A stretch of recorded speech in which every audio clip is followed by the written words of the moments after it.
I was talking about Deion Sanders and his son Shador.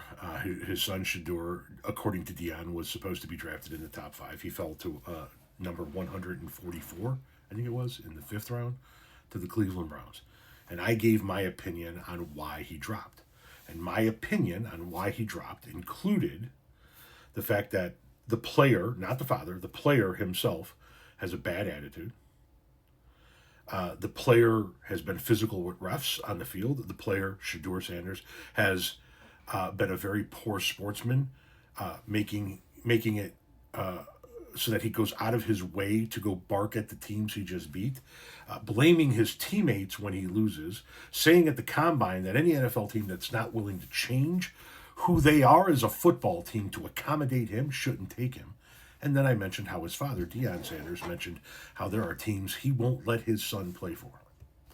And this person said, supporting your son is frowned upon now? Let's pause right there. No, not in the least bit. When did I ever say that? He wasn't just supporting his son, though, was he? He was trying to control the situation and say which team his son would and would not be drafted to. Something I didn't like out of Eli Manning, something I didn't like out of John Elway. Why the fuck should I like it out of Shador Sanders? But he goes on here. If you know ownership in the NFL at all, you know it's all where you get drafted.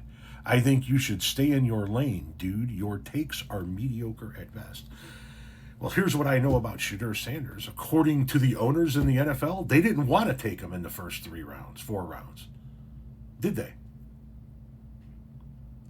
Staying in my lane? I'm in the same fucking lane as the NFL owners that passed up on this guy who was supposed to be a top 5 draft, who's supposed to be the hottest quarterback sensation, according to his father, coming out of college.